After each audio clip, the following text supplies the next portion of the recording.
Hello, my name is Sun Young Park, and I'm going to introduce a paper about quasi-contributors in open source software projects.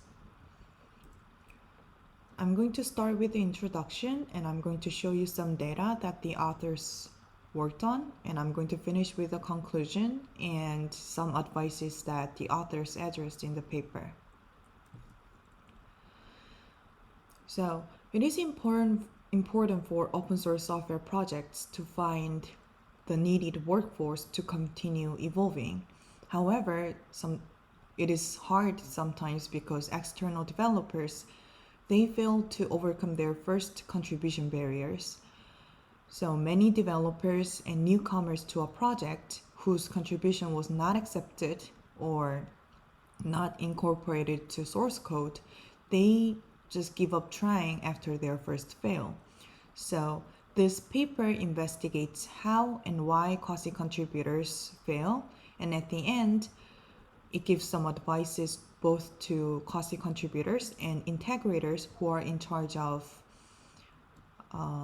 projects.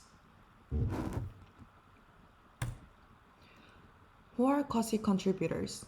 They are external developers who did not succeed in getting their contributions accepted to an open source software project. To study this topic, the authors worked on 21 popular and non-tribal GitHub projects, and they conducted two separate surveys, one for quasi-contributors and one for integrators, to compare their different perspective about non-acceptance. And they studied the commit logs and put pull requests of those 21 GitHub projects. And to complement the overview of quasi-contributions, they statistically studied the difference between unmerged and merged pull requests. By doing that, they found that 70% of the total contributors was quasi-contributors, and 16% of total contributions was not accepted.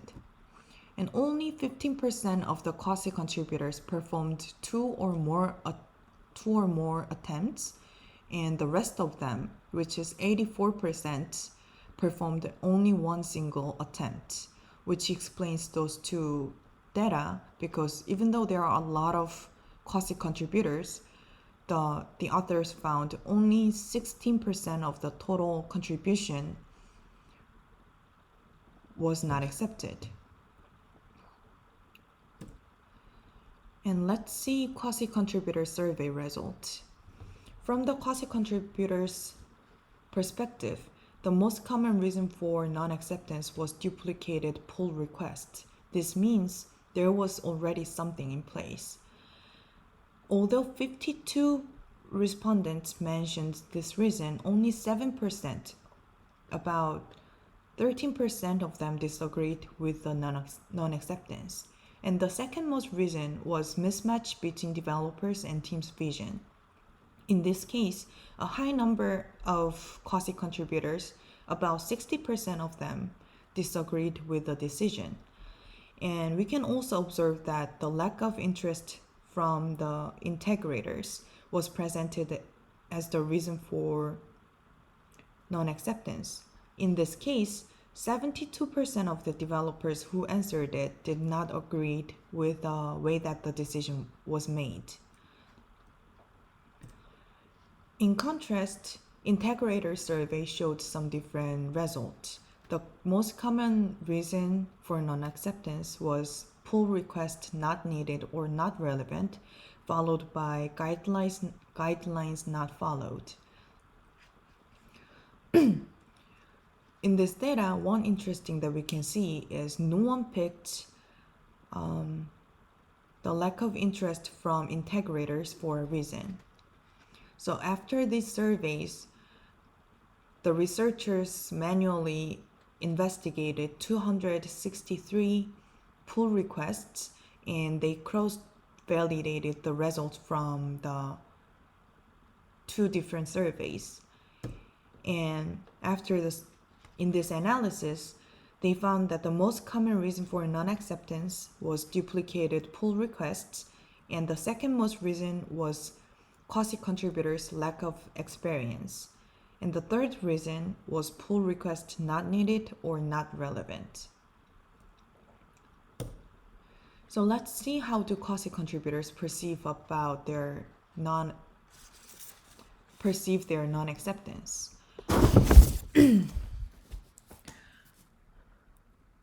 About 65% of the quasi-contributors agreed with their non-acceptance, and 30% of them thought it demotivated them to provide more pull requests. And also, most of them, about 90% of them, thought positively about the comments that the project managers left for their contribution.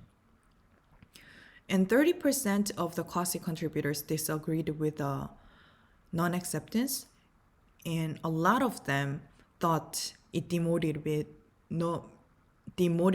them to provide more pull requests. So the authors finished this paper with some advices based on their study. First off, the integrators. Since both integrators and quasi-contributors agree that pull requests that do not follow the guidelines are more likely to be rejected, the researchers say that the project managers should state what are the project norms upfront. And also, they found that non-acceptance might demotivate people, which will incur in fewer contributions. So to avoid those behavior, open source software project managers should state and follow a code of conduct and be kind and respectful. And also they said that a clear roadmap describing the future plan might avoid irrelevant pull requests or not needed pull requests.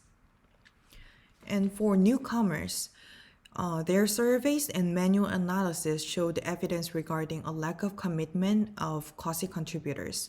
Therefore, it is important for newcomers to work closely with integrators and sometimes, if needed, stand and argue for their contributions. Newcomers should also take a moment to investigate whether there are existing pull requests have the same function so that they can avoid duplication. And newcomers not only should back up their contributions with tests, but also make sure that their contributions do not introduce side effects. So this is the last slide of my presentation. The reason why I chose this paper was I thought it would be helpful for us to know the factors that can make our contributions not accepted. While I was reading this paper, I was a little disappointed because I was expecting a little more